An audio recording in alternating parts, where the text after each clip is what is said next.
Cottonwood family, thank you so much for tuning in with us during this month of mental health awareness. And I want to say thank you additionally for those of you who responded to a message we sent out to you to try to get a little input and insight from you in terms of what would be important for you to hear as it pertains to mental health. So thank you, those of you who were able to respond. So with that in mind, one thought that came to us is, how do you help someone who might have some mental health challenges? Well, I think first and foremost, pray. Praying for that person cannot be underestimated. The power that God has is immeasurable, and prayer, effective, fervent prayer, can help that person get better and be healed from whatever mental health challenge they might have. So I would say first and foremost, pray. I think secondly, be sensitive. Be sensitive to that individual in terms of how this mental health challenge is actually affecting them. There's a little phrase that we use sometimes when we have to tiptoe around somebody or walk on eggshells. And I'm not saying or suggesting that you have to do that. However, I am saying endeavor to practice sensitivity and maybe some empathy as well towards that person.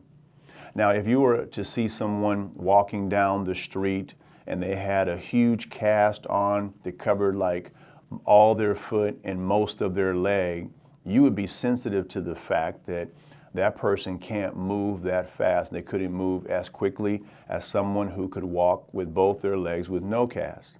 You'd be okay with that. And you would be okay if someone actually was using a cane and they kind of had a little limp to their gait, and you know they couldn't get across a cross light really well, and even though the light has changed color, you still wouldn't go. You would wait until they actually got across the street because you realize they're not able to go any faster.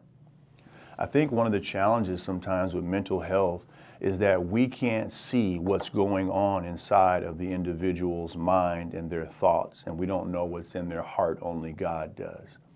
But if we become aware that they are having a challenge with mental health, we can exercise a measure of sympathy, compassion, empathy, and sensitivity to them. So that's one way you might be able to help them. A third way could be a listening ear. Make yourself available to talk with them if they feel comfortable in sharing with you.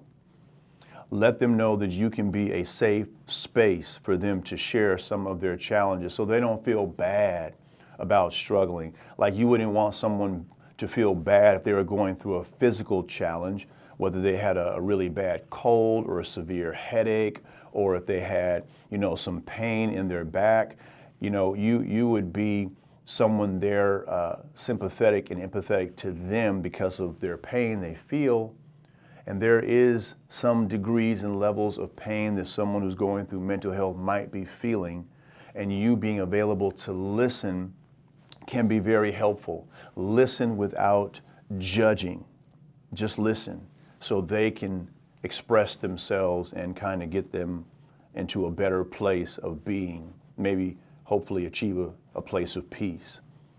The fourth thing I would say that could be helpful is to, if they're open, perhaps make recommendations for some type of therapy or some type of counseling, even here in our church. As a church, we love all of you, our congregation. We're grateful to God for the opportunity to be able to serve you. And over the years, and I've been here quite a long time, we have been able to serve people in a one-on-one context and just sit, talk, bring the Word of God up and see what God has to say about what is concerning you, and then be able to trust God in prayer together. We have communities, we have small groups, and sometimes these spaces help you as you're walking through what you're walking through, and here's why.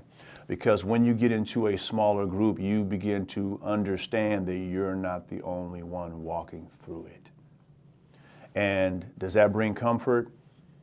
It may bring some measure of comfort, but what it does is it lets you know that there's someone else in the same battle with you and you can battle together.